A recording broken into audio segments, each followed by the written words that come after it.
आज की कहानी कुछ यूं है। केला बेचने वाली चुड़ैल। एक बार की बात है, जादूपुर नाम के एक गांव में करतब दिखाती एक औरत एक रेड्डी के लिए गांव में आती है। आइए आइए मेहरबान कदरदान, खाइए रोहड़ा के ताजे ताजे केले। कभी खाए नहीं होंगे ऐसे केले। पीले पीले केले खाइए। ये कहकर रोहड़ा हाथों में 4 केले लिए उन्हें सर्कल में जोर जोर से हवा में उछालती हुई करतब दिखाती है, जिसे देखकर आसपास के सारे बच्चे अपने अपने मम्मी पापा से उस औरत के पास जाने की जिद करने लग जाते हैं। पापा, ऐसा तो सर्कस में बॉल से होता है ना, ये आंटी तो केले से कर रही है। चलिए ना पापा, देखते हैं।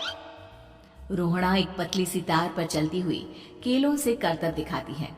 आते जाते सभी लोग बाहर रुककर उसके करतब देखते हैं और वाह वाही करते नहीं थकते।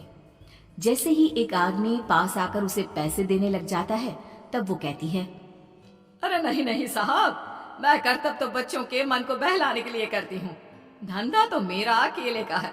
पीछे देखो मेरी रेड्डी, जो भी मेरे केले खाएगा मेरी तरह चुस्त दुरुस्त और तंदुरुस्त हो जाएगा। पता चलता है क्या कि मेरी उम्र 55 की है। अरे पर ऐसे ठंड के मौसम में कोई केला क्यों खाएगा? ये ऐसे वैसे केले नहीं है साहब, ये शरीर में गर्मी देते हैं, ठंड को दूर भगाए। जो भी रोहिणा के केले खाए। पापा, अगर मुझे केले नहीं मिले तो मैं घर नहीं जाऊंगी। तभी उसके पापा कहते हैं कि बेटा, केले ठंड में कभी गर्मी नहीं देते। ये सब कहने की बातें हैं, सामान बेचने का तरीका है इनका। पर पिंकी नहीं मानती। मैं केले खाऊंगी। पिंकी की जिद के आगे नत्थू हार जाता है और उसे केले खरीद कर दे देता है। पिंकी खुश होकर केले घर ले आकर खाती है। अब मैं भी करतब करूंगी, कितना मजा आएगा। जादुई केले। पिंकी पहला केला खत्म भी नहीं करती कि वो बेहोश हो जाती है। दूसरे केले से एक काला धुआं आता है और रोहड़ा चुड़ैल बनकर बाहर निकल आती है। मेरे भूतिया केले बच्चे न खाए, ऐसा हो ही नहीं सकता। जादूपुर वालों, कब तक बचोगे? आ गई हूं मैं रोहड़ा, जिसका कोई नहीं कर सकता सामना। रोहड़ा पिंकी को गोद में उठाकर काले धुएं में कहीं गायब हो जाती है।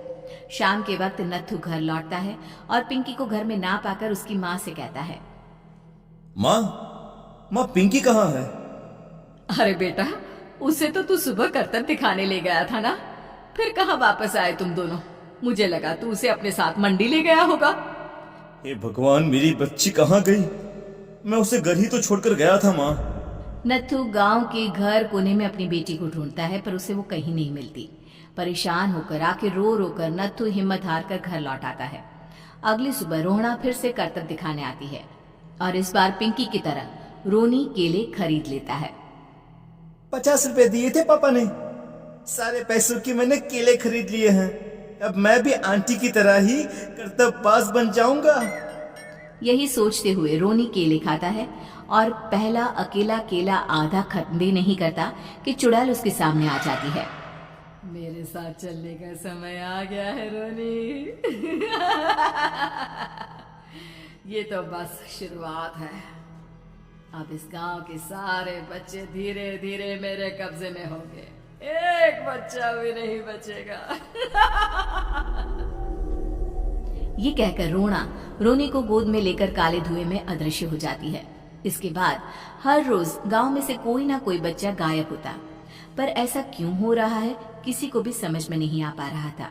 रोज की तरह अपनी बेटी पिंकी की तलाश में नत्थू गांव के एक तालाब के पास बैठा रो रहा था। कहाँ गई मेरी पिंकी? शकुंतला के जाने के बाद एक वही तो मेरा सहारा थी। अरे उसकी आत्मा कोस रही होगी मुझे कि मैं अपनी बच्ची को संभाल भी नहीं पाया।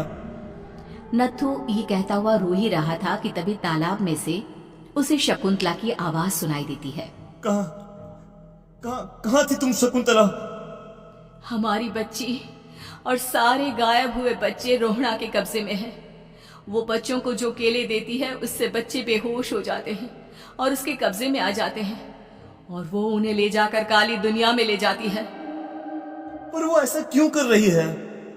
ये मैं नहीं जानती, पर उस दुनिया का रास्ता मैं आपको बता सकती हूँ। जहां ये नदी खत्म होती है वहां एक केले का पेड़ है, उसके नीचे एक दरवाजा है, वहीं से रास्ता जाता है उस दुनिया का। ये कहकर शकुंतला की आत्मा गायब हो जाती है। गांव के सभी लोग झुंड बनाकर उसी रास्ते से काली दुनिया में चले जाते हैं और वहां देखते हैं कि सारे बच्चे वहां काम कर रहे थे। पापा मुझे ले चलो यहाँ से। पापा पापा। सभी बच्चे अपने मम्मी पापा से लिपट जाते हैं। तो तुम लोग यहाँ तक आ गए? क्यों हमारे बच्चों को पकड़ लिया तूने? तुझे शिकार ही बनाना है तो ले, हम सब आ गए हैं, हमें खा ले। नहीं, मुझे बच्चे चाहिए।